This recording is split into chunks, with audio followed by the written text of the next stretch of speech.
ating ampalaya, bawang, sibuyas, at ito yung ating itlog. Lalagyan natin ito ng powder, seasoning chicken stock powder.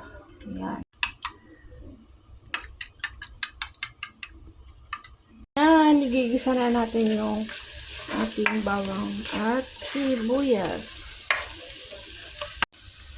Yan nga, nag-brown na yung ating sibuyas at bawang. Pwede na natin ilagay yung ating ampalaya. Huwag tayong maging bitter. Konting pampalasa. At yan. Pwede na natin ilagay yung ating itlog.